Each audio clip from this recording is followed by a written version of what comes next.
Our next guest is a trusted advisor to many people in the U.S. and Canada, even around the world, on the issue of faith and politics. Paul Marshall is a senior fellow at the Hudson Institute in Washington, D.C. He's published over 20 books, including God and the Constitution, Christianity and American Politics. Welcome to Context, Dr. Paul Marshall. Okay. Thank you, Lorna. Great to have you come join us. Thank you. You know this religion and politics story on so many sides, the Religious Freedom Front, of course. You saw the history piece, you saw Ambassador Wilkins explain how big this is in the election this year. What difference does it make to the country? In terms of the United States and religion, it tends to bind the country together, even with people who are not religious. Everybody's aware of its religious history. In the American Constitution, the very first phrase in the very first article of the Bill of Rights deals with freedom of religion. And that's always been a central American theme. And religion shapes the way people understand the world. And it does with us too in Canada. Often the most important effects of religion are not the explicit ones. It's the things we take for granted. You know, when we talk about crimes against humanity in international law, or war crimes. These are based on Christian just war theory. If you go all the way back to Augustine, that's where these issues are discussed. And we've taken them over. You don't have to be a Christian to accept those, but they've shaped our mind in so many ways. As you know, and there's the argument that our whole justice system has been shaped by the biblical view of justice, the Judeo-Christian view. But where does this separate then? Because there is this great concern that it's a secular political realm, and yet we are getting more religious as a global community. How do you balance this? You know, the word religion can have many meanings.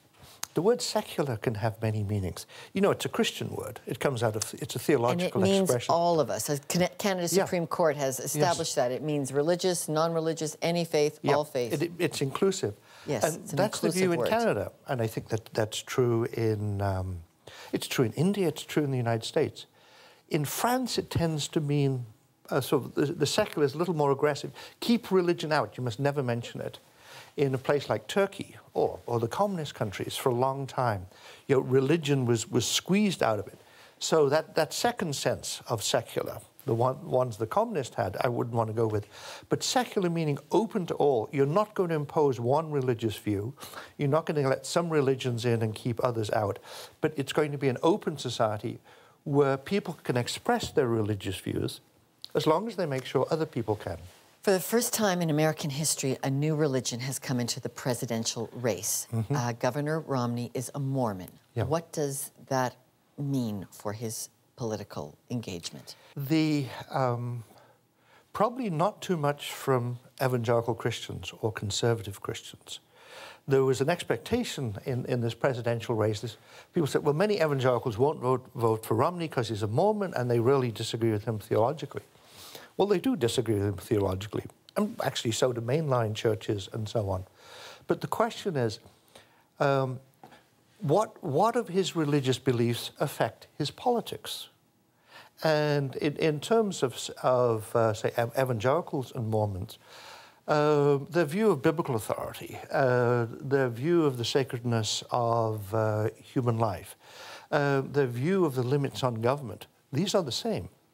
So you can disagree with a person on many theological levels, but on the matters to do with politics, you agree with them. So people usually segment them out. You think, I think he's crazy on these issues, but in things I'm interested in, he's okay. There are 6 pages reported on their faith. It's a direct interview in the Washington Cathedral magazine. Huffington Post carries it. 6 pages where both Governor Romney, President Obama answer. And Governor Romney says the role of religion in public life is in ceremony and in word. President Obama says the role is in kindness and compassion. Is it going to make any difference? Yes, it will. And by the way, I think they're both right. I mean, it includes those and many other things. It does affect you, but we shouldn't expect that religion only appears in politics when someone says, God says, you know, the tax rate should be 25%. God doesn't say that. We don't know what that should be. We have to work it out in terms of what we believe about God. So it will affect them. The ambassador mentioned sort of a major controversy about religious freedom. Can you force religious institutions to pay for insurance, say, for abortion or other things like that? That depends on your view of the limits of the state and what religion is. Is religion confined to a church or a synagogue or a mosque? Or do you have religious hospitals? Do you have religious schools? So you see one major difference coming up there. Also, the degree to which you think religion will affect world politics in the Muslim world and beyond. All right, I wouldn't want to answer this question myself, but I have to ask you, because this is your specialty, is religion and politics. How would God vote? I have no idea. God doesn't vote, but what God does say is you love your neighbor. We know that God has a special concern for the poor. We know that God wants people to be free. We know that God wants to care for this world He's made, and many other things. That's a partial list. And then God also said to you, you know, I made you with hearts and minds, and I made you responsible. It says, you're ambassadors, you're steward of the world. So in terms of what I have told you, you work out the details. That's fabulous. So the line that we should be looking for if we're interested in bringing our faith into our political choices is it caring about those big picture things God cares about? Yes. It sets the framework of our minds and should shape our hearts. And then out of that, we're given responsibility by God. We're given minds by God. We have to work out the details. You know, God doesn't say, this shall be the tax rate, or you shouldn't have a pipeline. Or this shall be the candidate. Yeah. Paul Marshall, excellent. 20 books on faith and politics. But I especially enjoyed God and the Constitution. Our own Stephen Lazarus helped you on that research. He did. Wonderful. Thank you for being with us. Thank you very much for having me. All right, now it's time to find out what you think. Should religious institutions get involved in political debates? Yes or no, send us your answers by phone, email, Facebook, and Twitter, and we'd like you to be part of this conversation. Our studio audience is taking a live vote, and I'll have those results when we come back.